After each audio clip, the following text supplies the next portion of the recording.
Uşaqlar, baxırıq 8-ci suala. 8-də deyir, bərabər yanı trapesiyanın oturacaqları 8, 24, iti bucaq isə 45 dərəcədir. Onun sahəsini tapın. Ümumiyyətlə, trapesiyanın sahəsi nəyə bərabərdir? S trapesiya nəyə bərabərdir? Oturacaqların cəmi bölünsün 2 vurulsun H. Deməli, bizdə oturacaq var. Yəqin ki, bizə hündürlük lazım olacaq. Verilənlərə əsasən trapesiyanın şəklini çəkək. Deyir ki, oturacaqlar 8 kiçik oturacaq, böyük 24, iti bucağın da biri neçədir? 45 dərəcədir. Aha. İndi bizə burada nə lazımdır? Hündürlük lazımdır.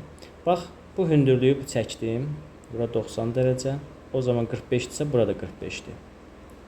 Buradan da bir hündürlük çəkirəm. Burada 90. Bütöv 24-dür, elə deyilmi? Burada 8-dirsə, o zaman burada 8-dir.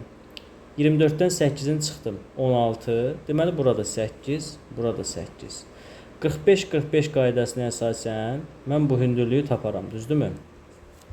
8, o zaman burada 8-dir. 45-45 olduğuna görə. Bəs hipotenuz neçədir? 8 kök altı 2-dir. Bizə bu lazım olmayacaq. Əsas bizə hündürlük lazım idi. O zaman sahəni necə taparam?